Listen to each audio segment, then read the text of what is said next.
Hello mga mare! For today's video at for today's recipe ay gagawa naman tayo ng chicken piccata. Ito ay isang Italian to American dish. So simulan na natin. So meron ako dito guys na 1 medium chicken breast. So kailangan chicken breast ang gamit natin dito. And ilalagyan din natin ng paminta at salt para magkalasa na rin yung ating manok.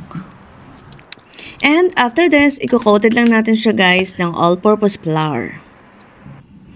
Pagkatapos nga nito ay nagpainit na rin ako dito ng olive oil at lalagyan natin siya ng butter. Kailangan may butter din guys pag pinrito nyo yung manok para mas masarap at malinamnam.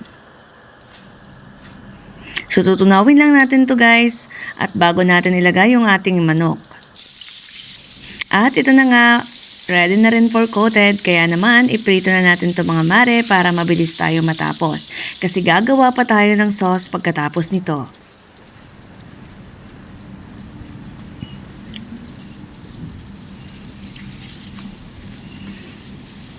So, i-coated lang natin lahat ng chicken hanggang matapos.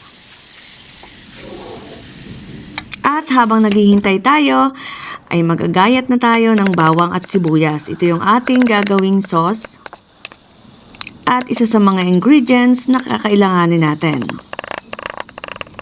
So, isang buong bawang ang gamit ko dito guys at isang buong sibuyas para mas masarap. At ito na nga, tapos na nga yung ating chicken breast, kaya ililipat na natin siya muna sa plate.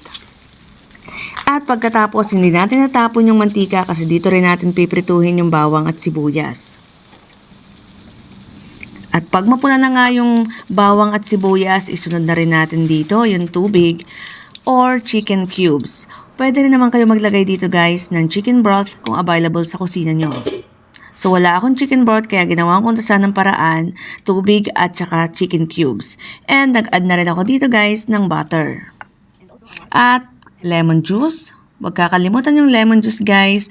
And naglagay din ako dito guys ng heavy cream. So, kailangan talaga to sa ating sauce. Ito yung magsisilbing pampalapot sa ating sauce. Pagkatapos nga nito ay kailangan lang natin itong takpan at pakuluan ng ilang minuto.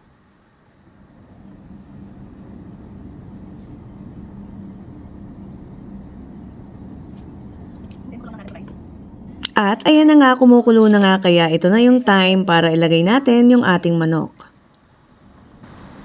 Sa paglagay ng manok mga mare ay dahan-dahan lang para hindi ka matalsikan. Joke lang yung charot. At lagyan natin siya guys ng parsley.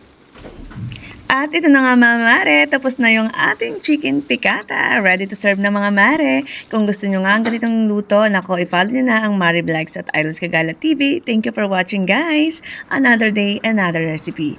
Thank you. Bye!